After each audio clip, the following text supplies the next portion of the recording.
then you could just raise your hand toward the end as we get into that open Q&A type format. So that's my little spiel. So for you, we're here. Agreed? I agree. Great. Yes, okay.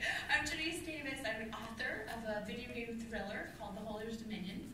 I'm also writing a fantasy series and a sci-fi series for Benaroya Pictures now in LA. That's Congratulations. Thank you. I'm very excited about it. All my fans want a sequel to Holders, which I'm also That's working what I on. said. Okay. But I had a little hiatus because I was cooking a baby, as you know. I have Cora now. So that's me. I'm also a podcast host recently. Yes. Welcome to the club. Thank you. A podcast called Gamers Dominion, which is under the umbrella of Assembling of Geeks. This really cool website that has all kinds of podcasts, like a Peggy Carr podcast, comic book podcast, Gamers Dominion. I'm a new mom, writer, host. That's me. That's me. Aaron. How do I follow that? No. I'm just Aaron. My name is Aaron Carter, and I am one of the hosts on the Video Game Bank, Sacramento's video game and everything else, Geek and Nerd podcast. Also a writer for nerdreactor.com. Overall, just nice guy, I would say. Yeah. Round of applause for Aaron. I am a freelance journalist and editor and video producer. And I also play a bunch of music with chiptunes bands and stuff like that.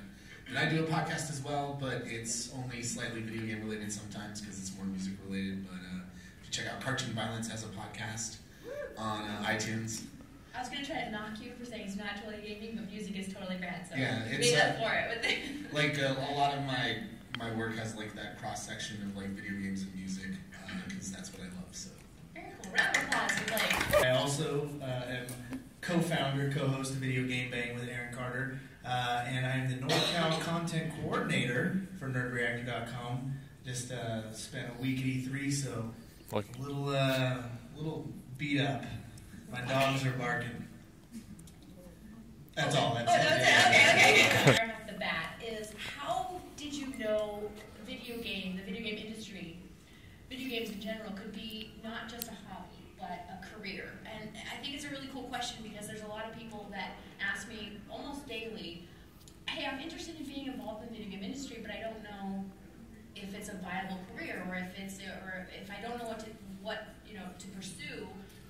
What advice do you have? So how did you make that decision, Aaron, or how did you know that there was an avenue to work in gaming? Well, with the video games, since the industry is kind of a gigantic industry, from game developing to concept art for video games, programming, the easiest one simply was talking about it. I mean, that's what we do on the podcast. I mean, the industry is always changing. There's always new things. Like, we just came back from E3, of course, and they just spilled a whole bunch of new stuff. But more so, they had little things there that, people didn't cover. You always see the big ones, but you always have little small indie arcade area where, really creative developers go and take their stuff. But I think, for me personally, it was the fact and idea that it was something that I grew up loving, just the whole culture from, cosplay to gaming. And then always having something to talk about, I was like, I can do this forever. Like, there's no end to things to talk about. There's always news. There's always going to be video games.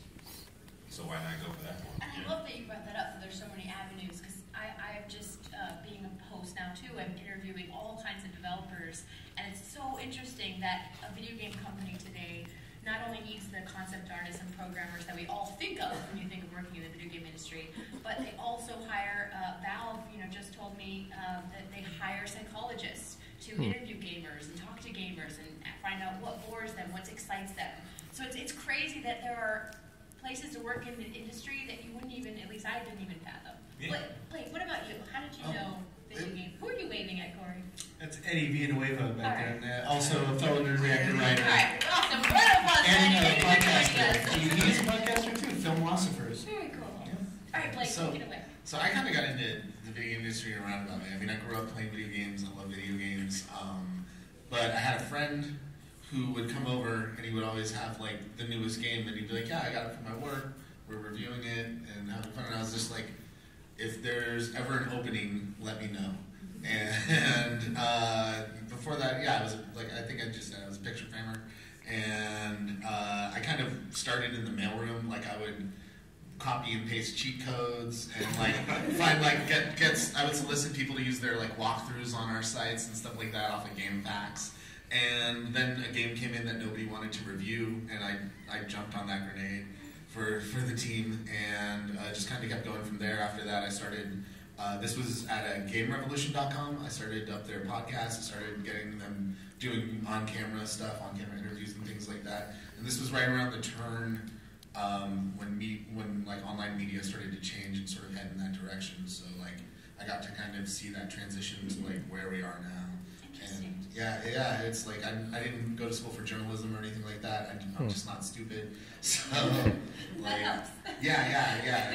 You can be as long as you've got like a good opinion and you can express that opinion and give examples of why you're right. Like I think that really helps a lot in kind of getting you going. I keep hearing that proactively from HR managers, that if you're positive and you strive for just going for it and just start from scratch, you'll be already ahead of the game. Yeah, absolutely. I think and I'll probably say this a bunch of times during the panel, but like part of it is just like saying yes, I'm going to do this, and then doing it. Awesome, Corey. What about you? So I didn't make money in video games until I ended up getting fired from a job, and I ended up working at GameStop. So that was my first like step in the door of like getting reintroduced to video games. And me and Aaron would listen to different podcasts, and we'd see the different YouTube shows out there, and we had our own group of friends who were like, well, this is what we want to do. Like, why are we working at these stupid jobs that we hate and not pursuing this passion of ours? So that's where it started.